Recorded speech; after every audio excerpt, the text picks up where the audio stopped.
Halo, ketemu lagi bersama saya Anang Batas. Kita di acara Kagama Bicara. Ini adalah salah satu podcastnya Kagama yang sebenarnya kita untuk menjalin silaturahmi. Ini sebagai media komunikasi, sebagai ajang untuk menunjukkan beberapa aktivitas teman-teman Kagama yang, nah ini salah satu yang sudah direspon adalah laler hijau sudah nempel ke tangan saya. Ya, artinya apa? Artinya bahwa Kagama Bicara itu saatnya anggota Kagama itu berbicara, menunjukkan berbagai hal, dan kita semacam profiling lah, profil dari teman-teman Kagama untuk kita tunjukkan keluar supaya satu bisa bersinergi antar Kagama, yang kedua mungkin juga bersinergi dengan luar, yang ketiga juga bisa memberikan contoh ini loh alumni Gajah Mada yang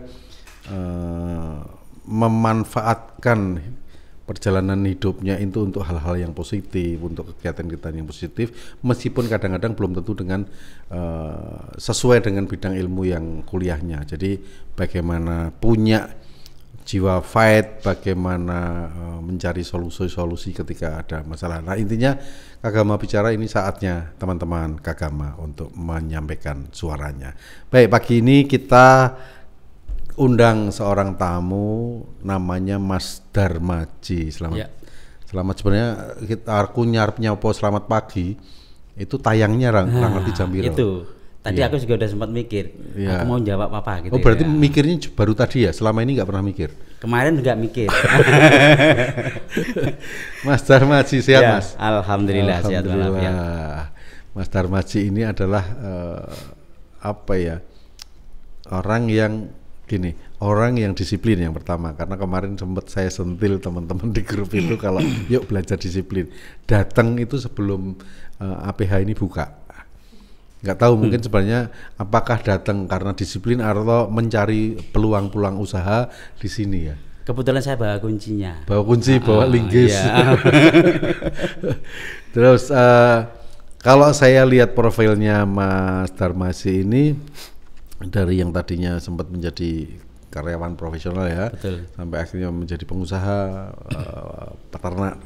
Artinya ada celah-celah yang memang dia harus tempuh. Nah, yang pertama sebelum kita ngobrol jauh tentang kegiatan Mas Darmaji sekarang, dulu Mas Darmaji itu apa? Fakultas apa?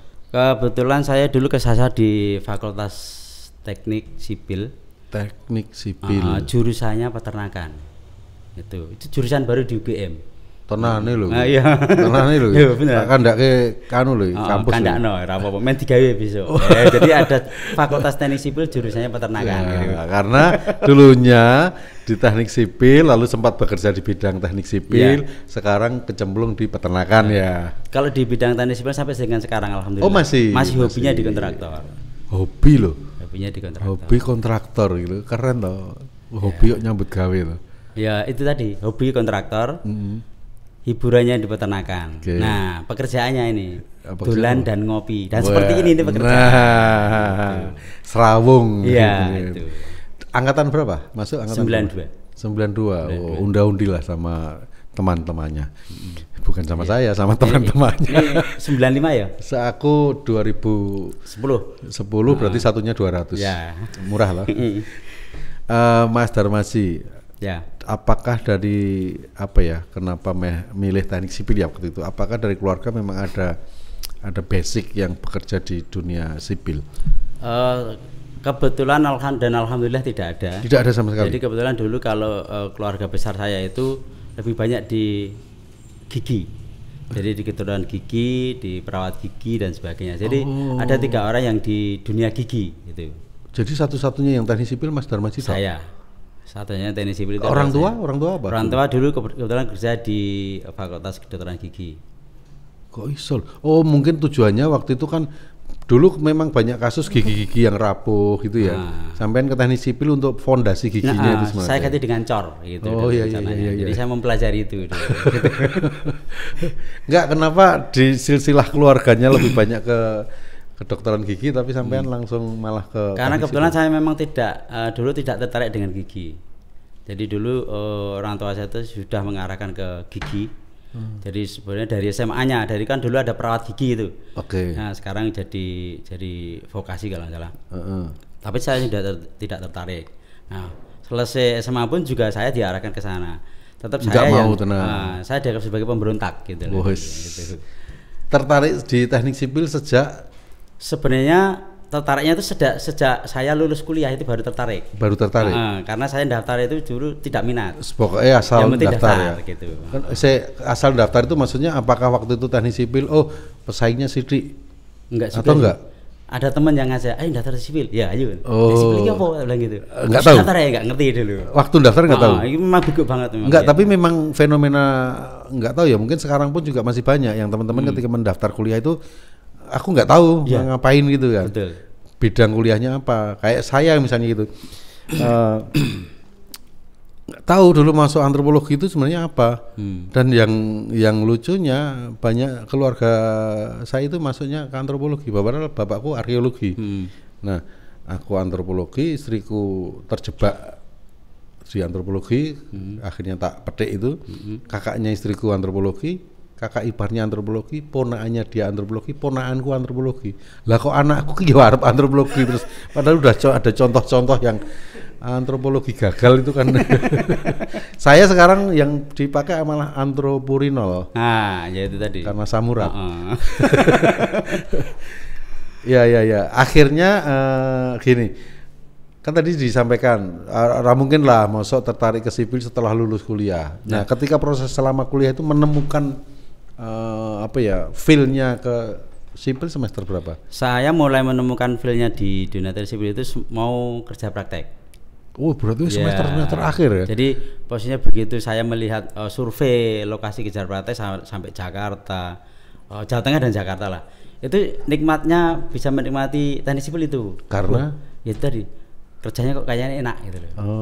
Bulan dibayar kan. Iya kan. Nah, itu merasakan teknik sipil seperti apa sih pas waktu mau kerja praktek. Jadi sampai berapa semester itu enggak merasakan. Maksudnya ya wis aku kuliah lain. Yang penting kuliah aja lah, oleh nilai A B C D wis ora digagas. Ku zaman biyen iki B iki wis seneng banget so syukuran. Dia aja enggak diulang kok. Kan dulu ada ada minimal apa ya, aman ya. Ada minimal kalau nggak salah 8% atau berapa atau 12% gitu kan. Nggak usah diulang. Karena dulu aja kebetulan ada dosen killer, dosen beton itu. Tapi nggak usah sebutkan namanya, udah pensiun beliau. Oh iya. Ngasih nilai dia itu udah juara. Itu. Nilai dia udah paling bagus gitu. Wah, padahal sekarang harus A. Aja sekarang ada amin A+, amin protes. Padahal amin tuh harusnya lebih bagus daripada A+. Karena nggak ada A+, adanya amin. Ya oke, kalau setuju amin. Itu lebih bagus. Kalau A+ itu aku A+ banget ya rasanya. Ya amin tuh lebih bagus daripada A+. Enggak, maksudnya sampai yang terakhir ya, yang berapa waktu ini ada meme yang tulisannya kumlot kayak selempang. Ndure ora sore rapopo. Ora kumlot rapopo. Lah sekarang jumlah yang kumlot itu saya nggak kumlot lebih banyak kumlot. Kalau dulu itu enggak, kumlot itu prestasi yang luar biasa. Betul. Mungkin malah tersisih. Kayak kumlot rasa dikancani. Rana kancane gitu kan. Ya itulah perkembangan dunia yang luar biasa. Artinya mudah-mudahan sekarang itu akhirnya menemukan bahwa dunia kuliah itu dunia yang menarik. Amin. Nah, positif kan? Amin. Nah, amin lagi kan? Ngapain teman-teman mahasiswa sekarang itu selalu nyarinya A+, amin protes. Kok saya dapat amin? Nah, itu kan. Dia masuk kowe seneng ra disetujoni. Ya, akhirnya lulus teknik sipil. Kerja di teknik sipil juga. Kerja di teknik sipil sampai dengan tahun 2012 saya masih berkecimpung bekerja di dunia teknik sipil. Jadi apa sebagai apa Mas? Awal-awalnya saya sebagai divisi proyek di Ciputra. Dari Gua Hantu ya. Ciputra dari Gua Hantu. Ciputra dari Gua Hantu itu. Kebetulan dulu Ciputra itu salah satu developer pengembang ternama dan terbesar. Oh iya, siapa sih yang nggak tahu Ciputra ya. Nah, itu dulu mulai 96 itu saya keterima di sana dan sebagai tim proyek di namanya Citra Raya Cikupa. Ya, Citra Raya Serang. Karena Ciputra biasanya brandnya apa? Brandnya produknya itu Citra, Ya, ada Citra Citra, Alen, ya, ada Citra betul. apa, ya. Betul. Itu pertama kali saya merasakan dunia teknik sipil gitu. Dan ternyata benar sesuai dengan angan-angan saya pada waktu saya mau kerja praktek gitu. Jadi kerjanya dolan. Nah, dolan dibayar gitu. Iya. Karena kebetulan kantor pusatnya dengan proyek itu berjarak antara sekitar 5 kilo. Jadi kita pakai trail ke sana, begitu kita udah ke area proyek, sudah seperti masuk ke dalam hutan gitu. Jadi tidak ada yang ngawasin, tidak ada yang ini, tapi yang penting dari sisi tanggung jawab aja yang Tugasnya Mas, ngawasi aja. mengawasi semua perkembangan proyek dari awal sampai dengan selesai. Oh, sampai ke detail-detail apa namanya material itu. Ya. Oh, oke. Kepake banget. Kepake banget. Kuliahnya kepake sekali. Sangat dipakai pada waktu. Nggak pengen merasakan, kan harusnya kan proses perjalanan itu nggak langsung tiba-tiba di posisi atas. Betul. Nggak pengen, pernah nggak sih merasakan aku tak macak tadi tukang? Kalau dulu enggak. Kebetulan begitu saya bekerja di Ciputra itu kita sebagai pengawas dari jadi kan dulu di subkon kan ya. Ciputra itu disubkon jadi pakai kontraktor. Kontraktornya dari luar. Kontraktor dari luar. Vendor ya. Vendor seperti divendorkan gitu. Jadi kebetulan pada waktu itu kontraktornya besar-besar. Jadi kontraktor yang kelas-kelas besar lah kayak yang Ciputra itu. Nah, jadi banyak kontraktor yang berlemak ya. Ya itu besar-besar dan atau kolesterolnya juga tinggi gitu. Ya ini tenan loh wi. Karena mangane ngawur. Nah, betul. Memang betul itu. Jadi iya kan? posisinya seperti itu dulu, makanya nggak pengen jadi itu, tapi kita kepengen adalah aku kapan iso seperti dia gitu. Jadi vendor itu. Vendor. Posisi Mas Darmaji menjadi karyawan. Saya sebagai dulu itu punya bayangan menjadi vendor itu karena posisinya adalah dia adalah the boss. Ya, sementara sampean berarti sudah ada naluri yang terpikir untuk menjadi seorang entrepreneur kan sebenarnya, pengusaha. Ya, awal-awal dulu seperti cuman itu. Terjebak pada posisi sebagai karyawan ya. Karyawan. Betul. Berapa tahun menjadi karyawan? Saya dari 96 sampai 2012. 2012 18 tambah 14 tahun. 12 30 tahun. Sorry 9 berarti 4 plus 12 16 tahun. 16 tahun saya menjadi karyawan. Sampai level tertinggi apa? Level tertinggi saya sebagai kepala cabang. Oh, berarti perusahaan kontraktor. Oh, tak kira mikirnya double. Nah, itu kepala cabang. Mikirnya double, bayarannya siji. Oh iya. Nah, itu. Oke, terus setelah 16 tahun memutuskan resign keluar atau ada masalah dikeluarkan? Gini, bukan. Jadi saya dulu waktu saya kerja di luar itu, saya udah punya cita-cita. Saya maksimal 40 tahun saya udah harus balik ke Jogja. Sebentar, 40 tahun usia atau? Ya, 40 tahun usia. Oke. Jadi 40 tahun usia saya harus balik ke Jogja. Ini kena tagline Life Begin 40 misalnya. Kita Enggak, itu dulu belum ada. Belum ada. Jadi enggak, sampean yang belum menyerap. Karena dulu orang handphone gitu. Jadi posisi gitu. Jadi saya dulu memang punya cita-cita gitu. Jadi saya maksimal 40 tahun saya udah harus balik ke Jogja. Dan alhamdulillah saya di umur 38 tahun saya sudah balik ke Jogja. Walaupun dengan modal dengkul. Maksudnya? Kan sudah 16 tahun bekerja. Nah, kebetulan saya dulu memang tidak pintar bekerja. Dan pintar bekerja tapi tidak pintar mencari duit gitu.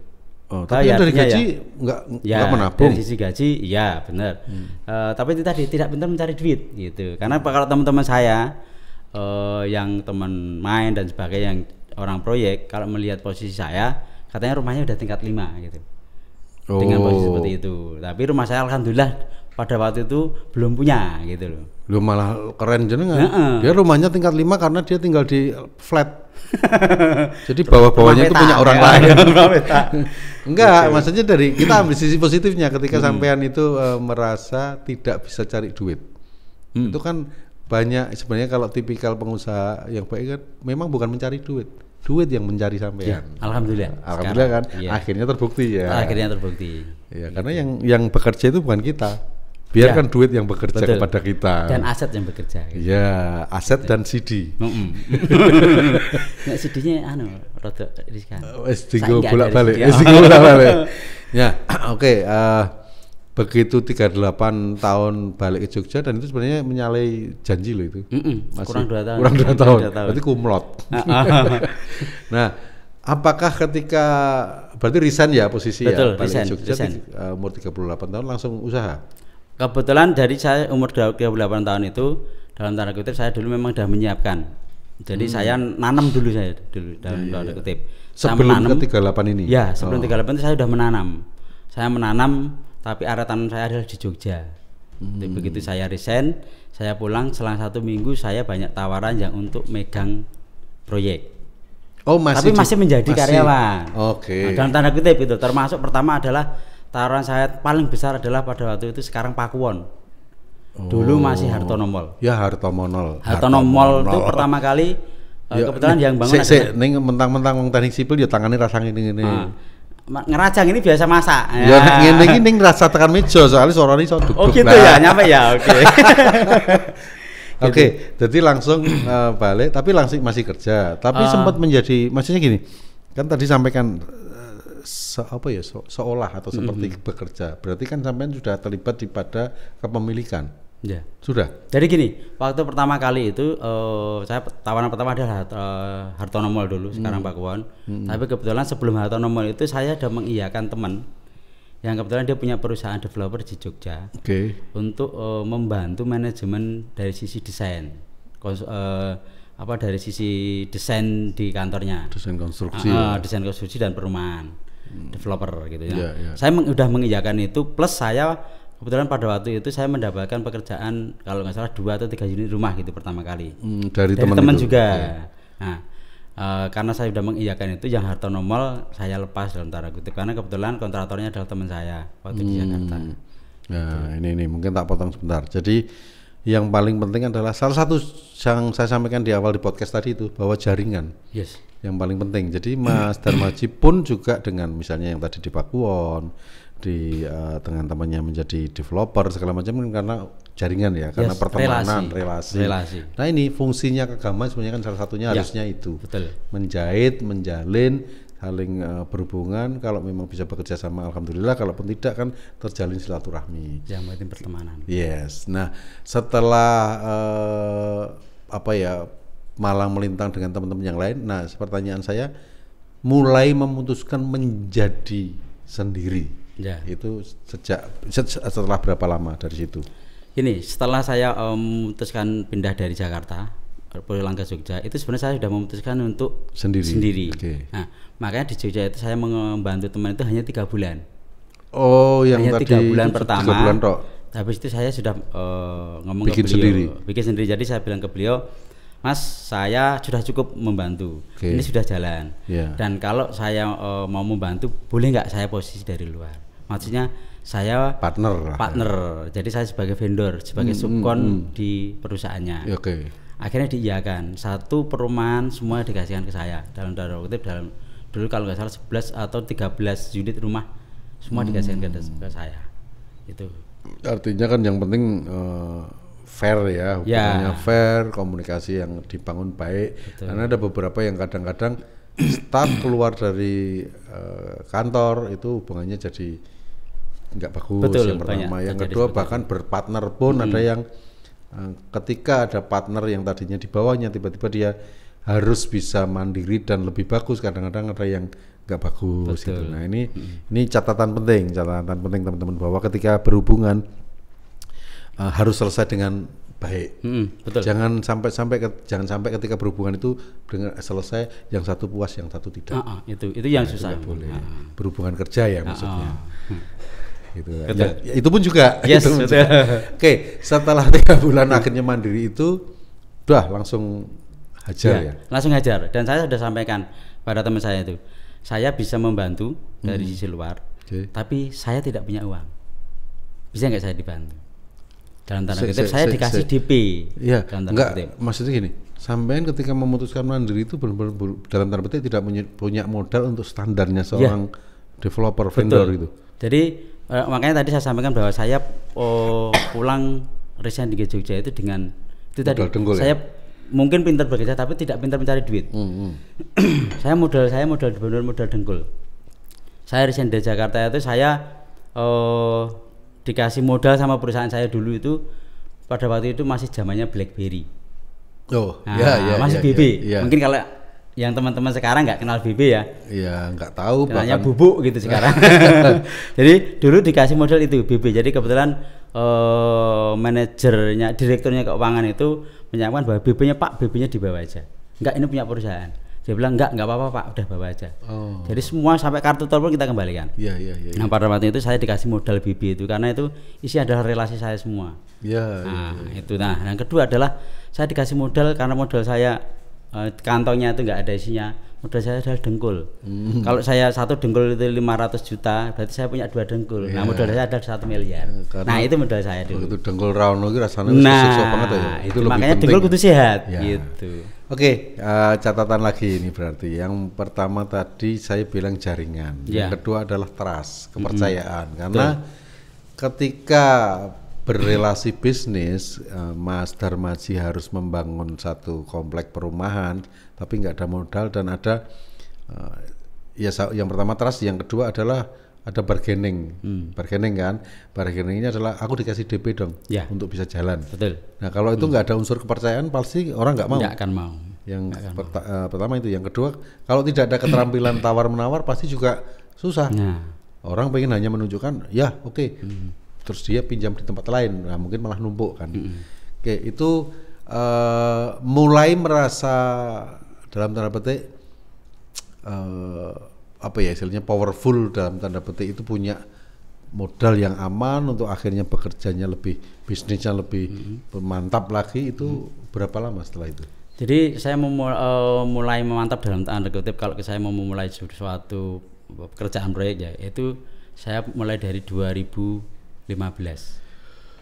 Sudah 3 tahun. Sudah berdiri dengan gagah lah gitu. Walaupun pada waktu itu 2015 saya sudah mantap, tapi dalam waktu itu tahun 2015 saya juga kecemplung jurang. Kenapa Mas? Memulai dari minus. Nah, saya pernah mengerjakan proyek tidak dibayar. Wow, prestasi. Iya, prestasi juara, nggak ada yang berani seperti itu. Gitu. Dan itu teman juga? Itu dari kakaknya teman. Oke. Ya, karena kebetulan saya dari 2012 sampai dengan sekarang itu alhamdulillah saya itu tidak pernah tender kalau dalam mengerjakan proyek, semua berdasarkan trust dan dari teman. Dan karena satu trust itu kejeglong itu ya. Ya. Jadi teman-teman kalau nggak hati-hati juga meskipun unsur kepercayaan, tapi apapun memang waktu itu nggak ada MOU. Ada MOU. Ada MOU. Terus? MOU. Tapi posisi dari sisi legalitas saya kalah. Karena yang bikin MOU itu ibunya. Jadi yang wanitanya. Nah, kalau dalam tanda kutip wanitanya. Istrinya. Wanitanya. Ya, untung ra kleru ngomong betinanya. Itu karena dia sekarang bisnis peternak. Nanti kita akan ngobrol tentang proyek barunya dia. Jadi prinsipnya gitu. Jadi secara legalitas saya kebetulan punya kakak yang dihukum. Teman dihukum juga. Saya udah kalah posisi. Enggak, yang dihukum siapa? Masnya Fakultas Hukum. Oh, Fakultas Hukum, tak kira sak durung kasus hukum. Oke, berarti gitu. Kan ada unsur saya nggak akan ngomong itu kesengajaan atau tidak, tapi artinya bahwa trust itu penting, tapi bagaimana menjaga trust itu untuk menjadi profesional gitu kan. Oke. Akhirnya bangkit dalam kondisi minus. Nah, ini pentingnya gitu. Dalam kondisi minus masih bisa bangkit. Alhamdulillah. Ya. Kembali lagi kepada kekuatan relasi tadi. Kekuatan relasi. Jadi kita mulai dari ini, bukan nol lagi, minus. Saya mulai dari minus itu, saya dibantu sama teman, Mas, aku bikin ke rumah. Dalam waktu itu kalau nggak salah dulu nilainya 650 juta. Oke. Zaman semono gede. Zaman semono. Saya kasih duitnya semua, Mas. Saya nggak langsung dilunasin. Tapi saya nggak mau. Saya minta, jangan Mas, kita pertemuan aja per 30%. Oke. Saya dikasih DP 30%. Nah, mulai dari itu saya bisa memulai keluar dari jurang itu. Iya, penting juga karena supaya nggak terlena ketika dikasih kesempatan, itu kan kesempatan emas kan dibayar lunas di depan. Betul. Tapi kalau sampean nggak punya prinsip mungkin diambil semua, dan orang kalau pegang uang itu pasti akan lali, ya kan? Lali akan lupa. Harusnya punya kewajiban menyelesaikan, belum tentu selesai. Saya membangun rumah juga sempat seperti itu. Saya bayar lunas, ternyata rumah saya belum kelar. Nah, balikannya. Nah, terus gini, berarti yang saya petik lagi, karena saya senangnya itu adalah ketika sharing dengan teman-teman itu banyak hal yang dipetik. Yang tadi yang terakhir adalah ketika trust tapi tetap menjaganya menjadi profesional. Yang kedua, tidak terlena dengan iming-iming ketika diberikan kesempatan besar tapi tetap menjaga untuk sesuai dengan koridor yang sampean sudah siapkan ya. Betul. Nah, sampai sekarang masih Sampai sekarang alhamdulillah. Ya. Masih berkontraktor ya? Masih. Jadi itu tadi hobi saya adalah kontraktor sampai dengan hari ini. Sampai hari ini. Alhamdulillah kita masih ada 7 bangunan yang kita bangun sampai dengan hari ini. Loh, itu sampean pakai kata-kata yang salah loh. Gimana? 7 bangunan yang kita bangun. Kan sudah jadi bangunan. Belum. Kok Bangunan dibangun kan lagi? gambar dulu. Nah, Kan gambar dulu. Gambar kita berarti bikin gambar jadi sekarang bangunan. belum ada. Gambar bangunan kita wujudkan menjadi bangunan. Oh. Nah, gitu. Kan gambar bangunan Gambar dibangun. bangunan. Berarti bukan bangunan. Bangun tidur. Ya, oke, kita belok. Kita Oke. belok karena ternyata saya pikir dengan profilnya jenengan itu di dunia teknik sipil sudah selesai, lalu tiba-tiba belok arah. Nah, saya mau mengulik ke situ sebenarnya, tapi ternyata masih tetap bertahan dengan dunia. Masih, alhamdulillah. Tapi tiba-tiba diversifikasi juga ke peternakan. Ya. Seperti yang dibilang Mas Darmaji di awal tadi, teknik peternakan ya. Kenapa tiba-tiba tertarik di peternakan? Yang pertama adalah karena satu, saya memang senang dengan ternak. Saya hobi dengan ternak. Oke. Saya karena kebetulan saya orang kampung. Dulu kalau saya melihat orang kampung itu kalau orang desa. Desa, nek kampung ini kota ya no. Kampung desa ada ya? Kampung itu bisa di desa, bisa di kota. Oh, iya, wis. Berarti kampung. Nah. Desa. Desa lagi. Oke. Jadi waktu desa dulu waktu saya masih sekolah, banyak melihat bapak-bapak itu angon wedhus. Iya, Nah, iya. Ada nikmatnya tersendiri gitu loh.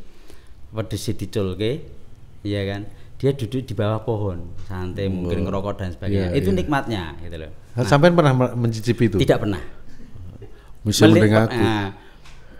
Nikmat melihat. Gitu. Melihat Makanya saya berawal dari itu saya pengen menjadi Peternak. peternak. Terus yang kedua adalah karena kebetulan di kampung saya dulu itu merintis menjadi kampung wisata. Saya salah satu tujuannya bikin itu. Gitu. Berarti sampean tinggal di apa sekarang Berbah ya? Berbah. Itu juga dari kecil memang di situ. Saya dari rumah saya sekarang saya tempatin itu karena Ya, 1 masih kilo seharian, masih di Berbah ya. Oh. di satu Oke. kelurahan. Oke, dari senang melihat ternak karena kadang-kadang memang gini. Kan ada pepatah Wang Sinawang. Sampean melihat dia kayaknya menikmati sangat nyaman gitu. Apakah ketika sampai nyemplung di peternakan bayangan itu masih sama? Berbeda. Seperti tadi yang di awal kita di depan, nah, kita sampaikan bahwa usaha di ternak itu resikonya besar sekali. Karena resiko paling besar adalah karena satu, ternak itu makhluk hidup. Ya, karena nggak ada ternak kecuali ternak akun YouTube. Nah itu gitu, lagi beda ternak lagi. kripto dan sebagainya itu. Itu satu karena itu bisa nggak doyan makan, bisa sakit, nggak gemuk, dan paling parah adalah bisa mati. Ya. Itu.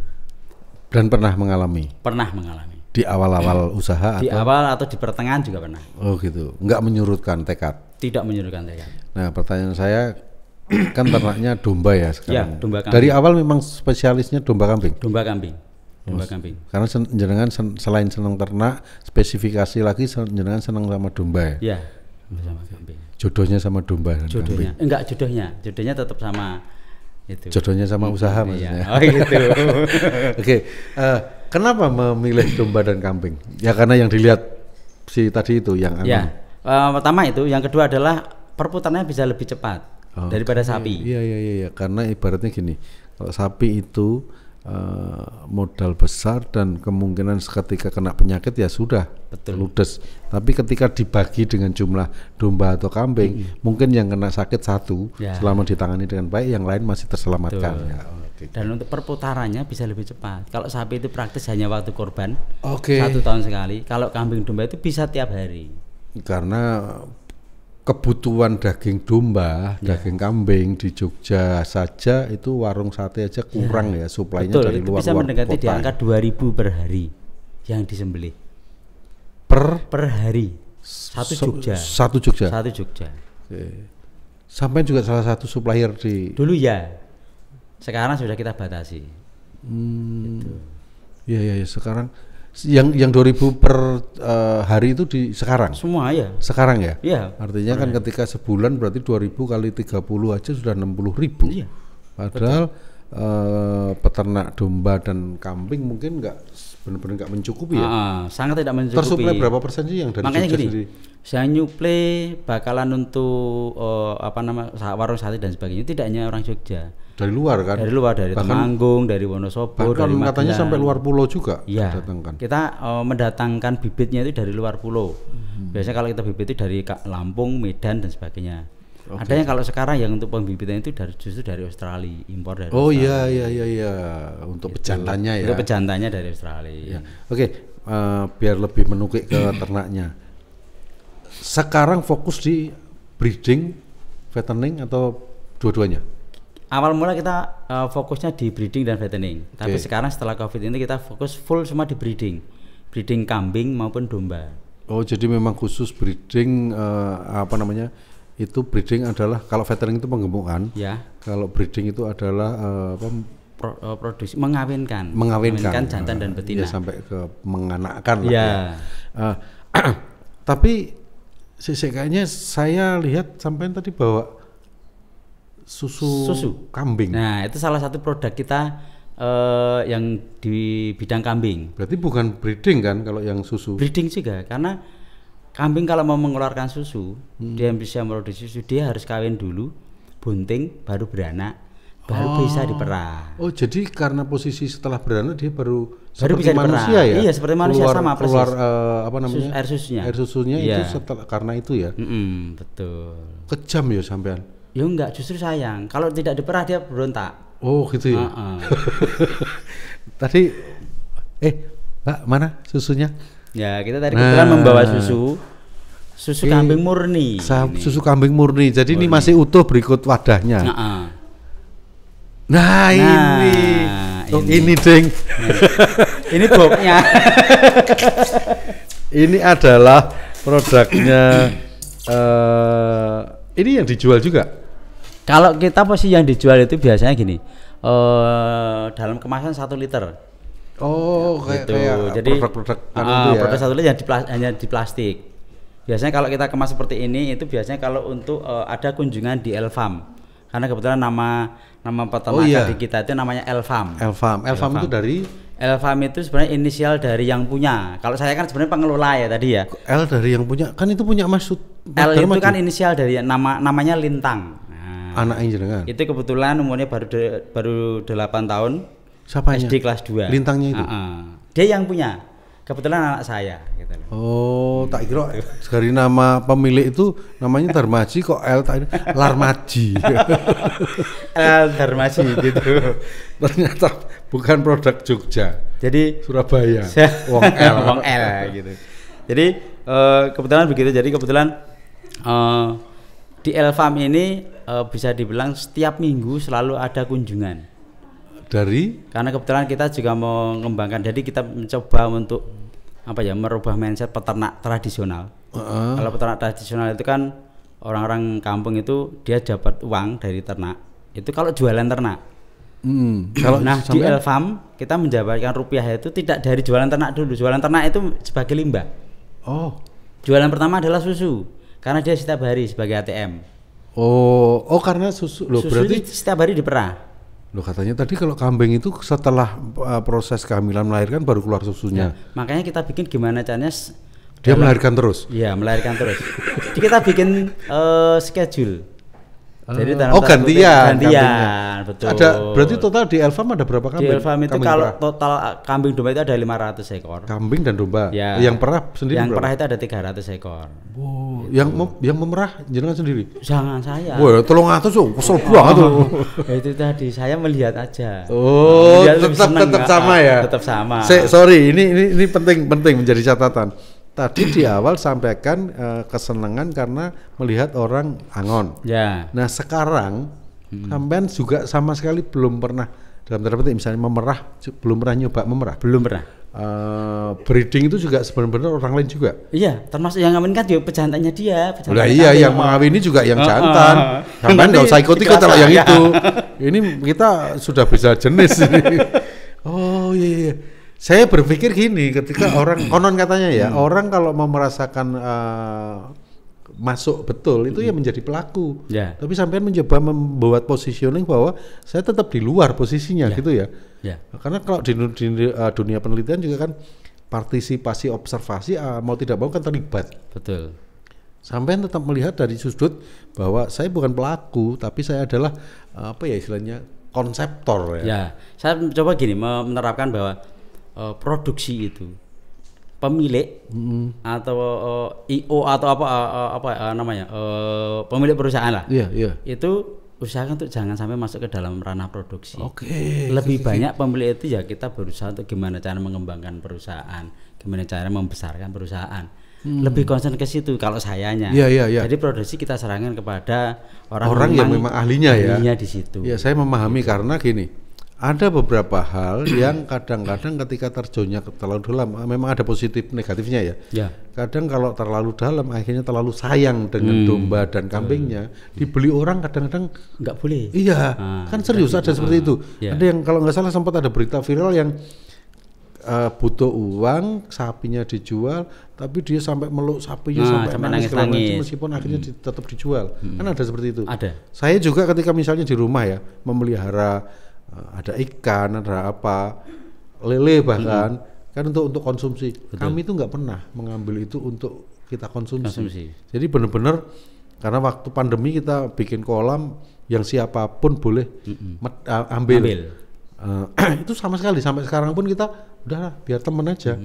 Nggak tahu anak-anak saya juga nggak mau karena itu dia lihat sehari-hari tiba-tiba harus dibunuh dan dinikmati. Ya mungkin ya berarti konsep itu mungkin hampir sama dengan Mas Darmaji. Kayak sekarang 500 ekor domba dan kambing, berarti kambingnya 300, dombanya 200 ya. 200. Masih jual kiloan juga. Maksudnya jual daging. Masih dalam bentuk jadi kita jual daging dalam bentuk hidup, timbang hidup. Seperti korban ini kita timbang hidup. Oke. Terus bisa juga kita jual dalam atau pada posisi kita sudah disembelih, sudah difilet. Kok kita toh kambingnya? Nah, ya kita yang jualan kan kita. Ya, sampai tadi ngomong dalam posisi yang kita disembelih. Oh, gitu. Ya? Rasa melu. Iya. Rasa melu. Ikhlaskan. Ikhlaskan gitu. Jadi kebetulan mati cipi masak Jimil. Monggo silakan yang lain nikmati susu kambing. Ayo silakan yuk. Ayo teman-teman. Silakan. Ambil bebas. Ayo bebas. Ini dijamin nanti tambah kuat. Maksudnya kuat nggak makan siang gitu. Loh, kambingnya itu tambah kuat. Iya, ambil aja, dibawa aja. Bawa aja, Pak. Semuanya aja. Bawa semua aja, semuanya, Pak. Semuanya, Pak. Ini Mas Darmaji mumpung baik loh. Dia dari mengeksploitasi kambing terus dia bagikan. Nanti kalau bawa pabriknya repot loh nanti. Ya, pabrik figur lah paling. Ya, balik lagi. Ya. Berarti susu ini menjadi bisnis utama juga. Ya. Betul. Lebih menarik mana? Bisnis dagingnya, bisnis ternaknya, atau bisnis susunya? Semua menarik. Semua menarik. Semua menarik, makanya kenapa di Elfarm semua ada. Oh, jadi nah itu bedanya peternakan modern atau peternakan yang sudah dikelola dengan baik dengan peternakan tradisional di situ ya? Iya. Apa saja Mas yang menjadi nilai untuk menjadi nilai bisnis dari? Oke, jadi di Elfarm itu gini, kita tadi saya mencoba merubah mindset peternak tradisional. Jadi kita menghasilkan rupiah itu dari banyak hal. Misalnya, pertama adalah susu. Susu itu setiap hari.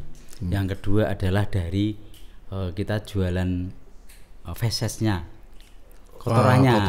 Itu menjadi pupuk ya. Vitamin. Jangan bilang pupuk, kalau pupuk nanti agak repot ya. Oh, vitaminnya tanaman. Oh iya pupuk pincinan. Kalau pupuk nanti kan ya kan petinggi pupuk pincinan. Oke, terus gitu. Urinnya juga. Urin belum, kita hanya limbah padatnya aja. Oke. Limbah padatnya. Yang kedua, kita bisa jualan bibit rumputnya. Oh, rumput itu kan kita menanam. Iya. Oh, untuk jadi untuk pakannya bikin sendiri juga. Jadi kalau untuk seratnya kita tanam sendiri.